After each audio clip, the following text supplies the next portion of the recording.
Well, hello everyone, and good to see you again. I want to begin this semester's video tutorials with a first one that is going to be a short video that I will play for you to answer the question, what is philosophy? It's kind of an introductory video where a lot of philosophical instructors are interviewed and they talk about their understanding of what philosophy is.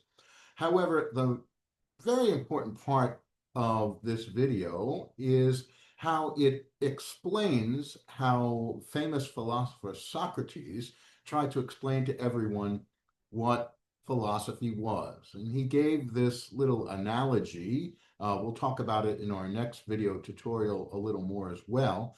But he gave this analogy called the analogy of the cave, where he talks about how philosophy is kind of this enlightening and awakening, and he likens it to these prisoners who are in this cave. And in this video, they do a little reenactment or a little dramatization of this analogy. That's at the beginning part of the video. So that's a good introduction to our assessment of this question, what is philosophy? In our next video tutorial, we'll be looking more closely at answering that question and then getting into the basics of what philosophy is. But this video is a very good, insightful one, giving us some of the words of experts about what happens in philosophy and what it's all about. So sit back and enjoy it. I will share my screen so that we can begin. I'll go into where the video is and bring it to the full screen. And here we go.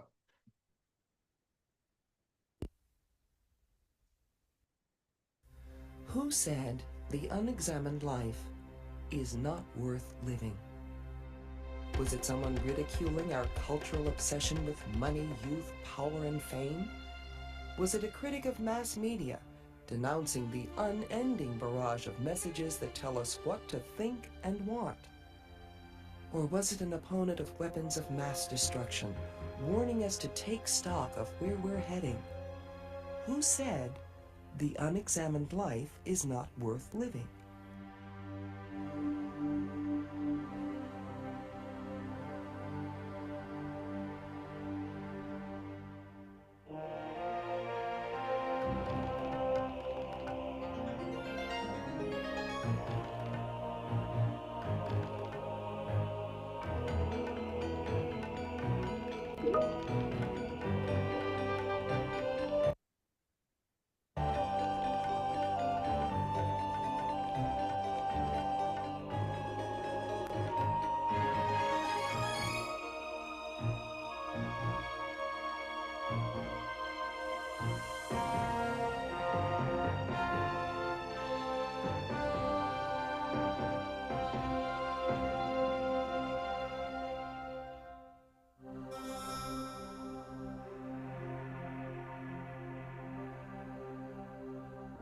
Plato's parable of the cave, written in the 4th century BC, is to this day a powerful portrayal of how philosophy works. The speaker is Plato's teacher, Socrates. And now let me describe the human situation in a parable about ignorance and learning. Imagine there are men living at the bottom of an underground cave whose entrance is a long passageway that rises up through the ground to the light outside. Their heads are held by chains so that they must sit facing the back wall of the cave and cannot turn their heads to look up through the entrance behind them. At some distance behind them, up nearer the entrance to the cave, a fire is burning, and objects pass in front of the fire so that they cast their shadows on the back wall, where the prisoners see the moving shadows projected as if on a screen. And the person with whom Socrates is speaking, Glaucon, says, "Those are very strange prisoners, Socrates." And Socrates gives an answer that is just electrifying. He says, well, they're like us. And you feel offended. You say, I'm not like that. In what sense is my condition like that? Well, Plato isn't saying we're necessarily stuck being like the prisoners in the cave. He's saying the state we're in can start out being like that of the prisoners in the cave, but we can do better. Now imagine the prisoners were able to talk with each other. And suppose their voices echoed off the wall so that the voices seemed to be coming from their own shadows.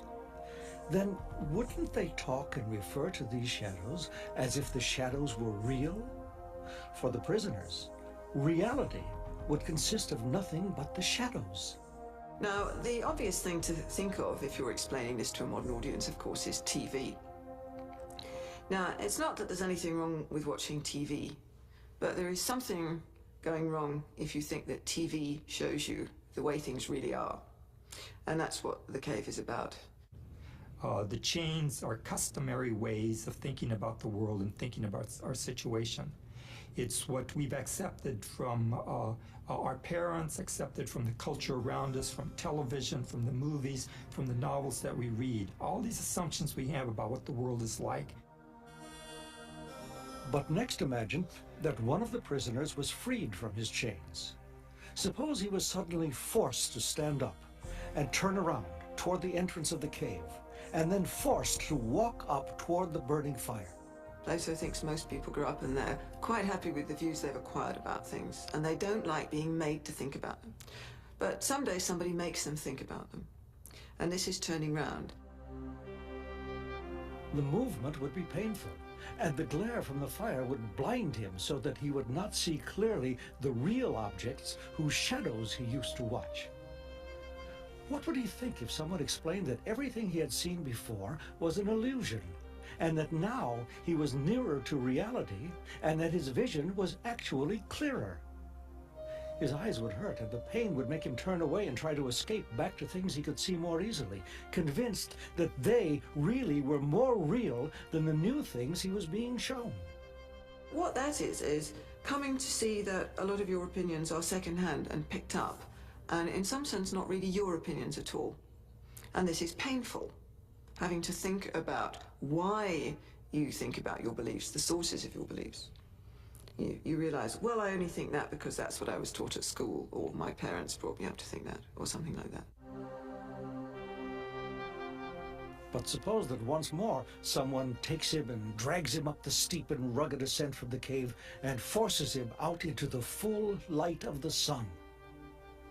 Won't he suffer greatly and be furious at being dragged upward? As he approaches the light, his eyes will be dazzled, and he won't be able to see any of that world we ourselves call reality. This is Plato's way of showing us that sort of going from being in the dark to being able to see is not an easy process. It's not an immediate process. Little by little, he will have to get used to looking at the upper world. At first, he will see shadows on the ground best. Next, perhaps the reflections of men and other objects in water, and then maybe the objects themselves. After this, he would find it easier to gaze at the light of the moon and the stars in the night sky than to look at the daylight sun and its light. Last of all, he will be able to look at the sun and contemplate its nature, not as it appears reflected in water, but as it is in itself and in its own domain. What for him is crucial about coming to have knowledge, and not just any old beliefs about something, is that you've thought about it for yourself. That you don't accept something on other people's authority, or because it seems obvious, or because you can just see it, or something like that, but because you have reflected about it and scrutinized it in the most rigorous possible philosophical way. Finally, imagine that the released prisoner was taken from the light and brought back into the cave to his old seat. His eyes would be full of darkness. Now he would have to compete in discerning the shadows with the prisoners who had never left the cave, while his own eyes were still dim. Wouldn't he appear ridiculous? Men would say of him that he had gone up and had come back down with his eyesight ruined, and that it was better not even to think of ascending. Well, somebody who's been out of the cave and goes down into the cave finds that his way of looking at the world is radically at odds with that of most people. It's not just that he comes to different conclusions, but he thinks about things differently. And people don't like this. They think that this guy's a lunatic. They think he's crazy. He's talking about stuff the likes of which none of us have ever experienced. So whatever this little trip was that he took, it's ruined his mind. It's made him an idiot. And so they scorn him. So philosophy is both very compelling and very hard. And so it isn't presented as something that's all enjoyable or giving you a happy time. It's something that once you've started, you have to do because it is, in its way, compelling. You can't go back to the lower stage because it no longer satisfies you. How does a person get started in philosophy? Often it's a small thing, something that clicks and opens a path to who you are. I think I was maybe 12 or 13, and I ran across this argument from Descartes about why a benevolent and all-powerful God does indeed exist, even though lots of bad stuff happens in the world. And he gave an argument to that effect. And so I thought, well, is that... First of all, I never thought about things in that way, how to square things, how to square all the suffering in the world with the existence of God. But it struck me as pretty important to work that out and figure out my own beliefs on that. My father was determined that his 4 intelligent children should engage in interesting discussions over Sunday lunch. And what would tend to happen is that he would raise some issue which we'd start talking about, and when we began going over the boundaries of what he felt was respectable, he would weigh in and give us the truth with a capital T, at which point my elder sister would burst into tears and slam the door and go up to her bed, and I would simply clam up. The product of this was that once the meal was over, I would go off into the garden and mull over in my mind what I might have said if I'd been quicker on my feet. And I suppose from the beginning, as a result, I tended to react against dogmatism, to react against the bare assertion of general truths for which arguments weren't given. And from the beginning, therefore, I found myself pursuing and wanting to reconstruct for myself the arguments which serve as underpinning, or whatever you like to call it, of the points of view we adopt. Well, when I was a kid, I used to muse about such questions as, what if I'm the only conscious being on the planet? Maybe the rest of it's all just puppetry or illusion. So I guess I discovered philosophy like many kids when I was a very little kid, but then when I got into college, I read Descartes as a freshman, and that hooked me completely. Descartes' meditations and the problem of the mind. I thought, this is one wonderful problem. I'm going to work on this if I can. Well, I started out as a math major in college, especially liking, I guess, the most philosophical parts of math, logic, and set theory, the foundations of mathematics. And the other courses I most liked were literature courses, reading novels. And so, actually, philosophy was a way of doing math and English and calling them both the same subjects.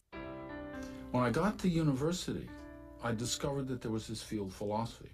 There were no facts. I'd always hated things like history, where I had to learn a bunch of facts. In philosophy, it was all just arguing, thinking, reasoning. And so I took to it sort of like a duck to water. What is philosophy? How is it related to other fields of thought? How is it different? But in philosophy, you ask why. Why does the world have to be this way? How could the world be this way? What does it mean for the world to be this way? What does it mean for the world for this to be the case? You ask a few of those questions, you get to the deep foundational questions. And philosophy is just what lies at the bottom of it all. Like, I mean, you're doing history, and somebody comes along and says to you, well, I mean, you're just giving an account, but that's not an explanation. What would it mean to explain the French Revolution as against just describing it? And you say, I don't know, I haven't thought about that. What is the difference between explaining and describing? So you get deeper and deeper into that, and finally you're into these really fundamental questions that we usually take for granted, and that's philosophy. The scientist will ask, what is the cause of cancer? But the philosopher will ask, well, what's cause anyway? What is for something to be a cause? What kind of a phenomenon is a causal phenomenon? What's a causal relation? Philosophy is that discipline which wrestles with problems that are still in a state of too much confusion for any self-respecting science to try to grapple with them. We're the junkyard of the sciences, if you like. For me, it seems that the philosopher is, in Locke's great phrase, an under-laborer to the rest of human culture and human science. And our task is to try to understand what's going on in various areas, to abstract from the detailed knowledge that the participants have, and to try to create a framework which makes sense of a much broader array of things than any one individual investigator or any one individual participant can actually make sense of. I think that the role of the political philosopher in contemporary societies is first of all to try to identify or tease out the assumptions, the conventions, the unreflected assumptions that inform our public life, our political debates, and our ordinary judgments about public affairs, and then to subject those assumptions to critical reflection. Well, I think if you look at issues like abortion, euthanasia, war, animal rights, you can see that there are very strong passions aroused. People have these very strong positions, but often the arguments aren't particularly well thought out. And as I see it, philosophers perfectly well can adopt a particular position and argue for it, but their prime function is to clarify what the arguments are. Sometimes I think people believe it's rather naive on my part, but I have a tremendous belief in the power of rational argument to improve public life and also personal life. So I think what's great about the Greek philosophers is that they didn't just take philosophy for granted, but they had to really show people why it was important. I think that philosophy is, from Socrates on, has been concerned with the thinking carefully about how to live. Now, it's been concerned with a lot of other stuff too already. Plato began to be fascinated in philosophy of mathematics, which apparently he took 10 years off at one time to learn the new geometry, which had a big influence on all his thought, theory of knowledge, metaphysics, and so on. But I think that while philosophy can't be exclusively about how to live, it can't be just narrowed to, say, ethics, that combination of an interest in how to live and an interest in reasoning carefully about it, bringing together these two things that seem so different, close reasoning and a concern with man's place in the universe, the meaning of it all, how to live. This has to remain part of philosophy. What is a philosopher like? Often we think of philosophers as introspective, people who probe deeper and deeper into their own thoughts. But perhaps the most famous example of how to do philosophy was a person who loved to mix with people, Plato's teacher, Socrates. What Socrates did was go around questioning people, trying to find out whether they understood things that they claimed to be able to understand. And it was a very revolutionary idea that of all things, could be what philosophy is. Because traditionally, philosophy had been seen as, you have a view of the world, often a very ambitious view, metaphysical view of the world, and you write it down. Since Socrates wrote nothing down, we know him largely through the writings of his student Plato. He calls himself, in Plato's Apology, a kind of gadfly, a stinging insect on the body politic. He goes around talking to anybody, asking them what they think about a whole variety of everyday subjects. That's philosophy. That must have seemed like a really very striking idea. And that's, I think, why Socrates stayed as such a continuingly powerful figure. Because I think throughout the centuries, that has turned out to be the view of what philosophy is. That is the most powerful. And it seems to me that the best philosophers I know, and certainly the best teachers, are the ones who are very much like that. I'm sure many of them would not like to picture themselves that way. But, you know, the talkativeness, the aggressiveness, the loving to just be with people, argue with people, talk to people, that's something special. This is a man who had a conception of what human life was about, of what made a human life worthwhile. He said the unexamined life is not worth living for a human being. This is what he did every day. He could do it whenever he could do it, with whomever he could do it. And so certainly as that's what got him into the trouble. Socrates was accused of impiety, of undermining faith in the traditional gods, and corrupting the youth of Athens. During his trial before a jury of 500 Athenians, Socrates describes how he became involved in his quest. Some of you know my good friend Chaerephon. Before he died, he went to Delphi and asked the religious oracle there to tell him who the wisest man in the world was. The oracle answered that there was no man wiser than Socrates. When I learned this, I asked myself, what can the god's oracle mean? For I knew I had no wisdom. Out of respect for the oracle, Socrates sets out on a religious mission to find a truly wise person. He talks to politicians, poets, craftspeople. He asks about piety, love, justice. He discovers that he is the wisest in the ironic sense that he has no pretensions to wisdom, whereas others do. And he deflates these pretensions with a technique that has become known as the Socratic method. Most people are very eager to tell you what they think. Socrates says, okay, tell me what you think. Then what Socrates does is he asks questions which are designed to bring out other things that the person thinks. And Socrates has this uncanny ability to ask the kind of questions which bring out other things which the individual thinks, but which conflict with that first stated opinion. In the first book of Plato's Republic, the boastful character Thrasymachus argues that justice is whatever is in the interest of the rulers. Socrates pursues the point. Now, we're both agreed that justice is interest of some sort, but you go on to say of the stronger. About this addition, I'm not so sure and must therefore question further. Proceed. First, tell me, do you admit that it is just for subjects to obey their rulers? I do. But are the rulers of states absolutely infallible, or are they sometimes liable to err? To be sure, they are liable to err. Then in making their laws, they may sometimes make them rightly and sometimes not? True.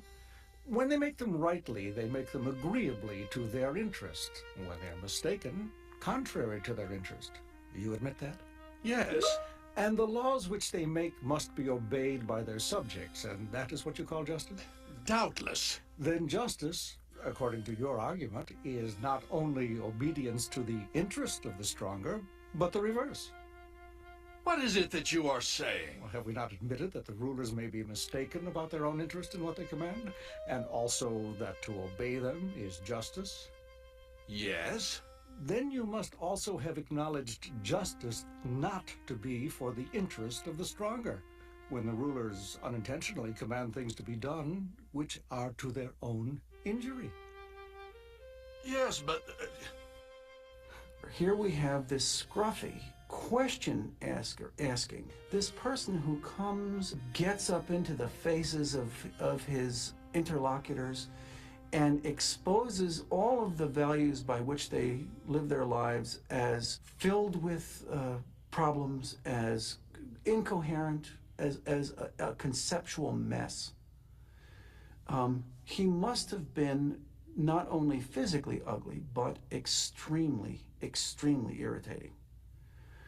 On the other hand, his unwavering interest in finding out what the right values would look like, and his ability to puncture the pretense of these phonies,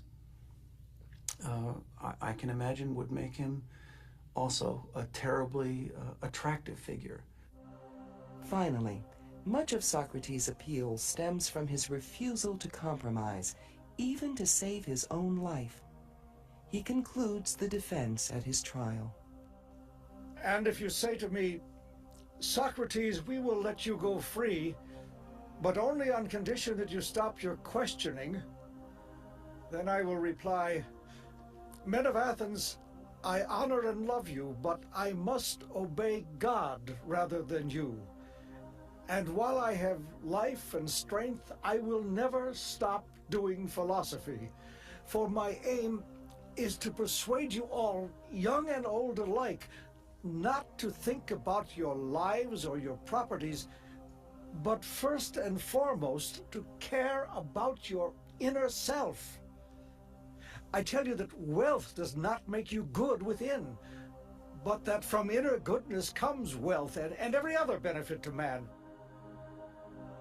This is my teaching. And if it corrupts youth, then I suppose I am their corrupter.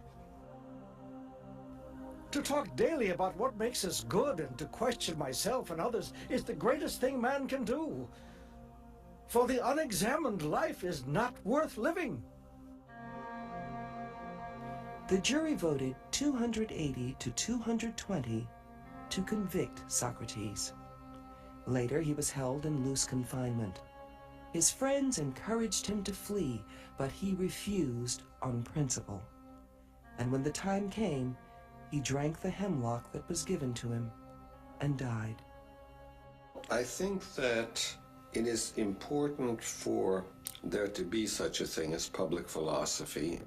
I think the public philosopher forces us to deepen our examination of the issues. I think today, especially in the age of the soundbite, in the age when tremendously powerful forces are trying to turn reasoning about public issues into a mockery, into simple manipulation by the media. The example of another kind of thinking, of serious reflective thinking,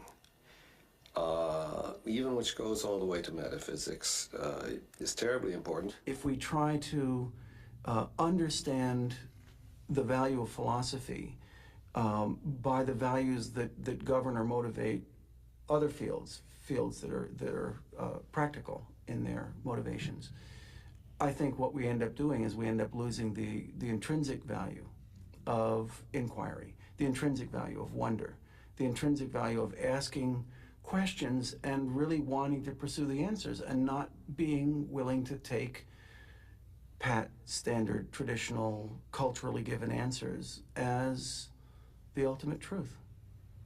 In physics, you don't read Newton. In philosophy, well, it incorporates its history. Philosophy is like this fixed four-dimensional object. In philosophers' minds, Plato is alive. What you're doing is taking part in trying to take part in a conversation where Plato's speech is there, Aristotle's reply, Augustine, Thomas, Descartes, Leibniz, Spinoza, Locke, Berkeley, Hume, and Kant, and you're trying to tack on the next bit of the conversation.